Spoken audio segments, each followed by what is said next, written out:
Sewerage board के क्या कह रहे हैं, सुनिए इन्हीं की ज़बानी। जनाब water board MD Asadullah Khan साहब, आज 11 तारीख हो गई है। सुबह 9 बजे से 10 बजे से लेके जो रिटायर्ड मुलाजमीन औरतें और जो पेंशन के लिए मारी फिरे, शाम के 4:30 बजे बैंक बंद हो गया, आज भी पेंशन नहीं मिली है। आज 11 तारीख हो गई है यार, सबके चूल्हे औंधे पड़े। कहाँ बोले थे एडवांस 20 तारीख से पहले पेंशन मिल जाएगी और फलाना मिल जाएगा।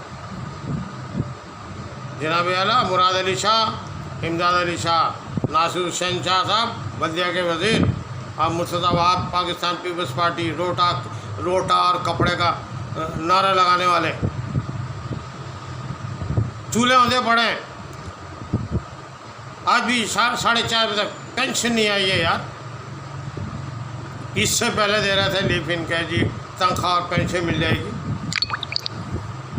फ़कत सलाम, मेरा नाम है रिटायर्ड वाटर बोर्ड जलील उस्ताद। ये दिल की आवाज़ है और अंदर से निकल रही है, और इनको नहीं मालूम कि ये क्या कह रहे हैं। इनको सिर्फ ये पता है कि मुझे पेंशन नहीं मिली, इनको दवा भी खरीदनी है और अपनी बीवी का भी ख्याल रखना है। बच्चे भी बेरोजगार हैं क्योंकि सनकोटे पे इनको मुलाजमत नहीं मिली। डॉग बेसिस पे बच्चा था, वो भी फारिग कर दिया गया। यही हाल बल्दिया उज़्मा कराची का है, जहाँ 2016 और 17 वाले आज भी पेंशन शुरू न होने पर परेशान है, और वो कहते हैं कि हमें पेंशन कब मिलेगी।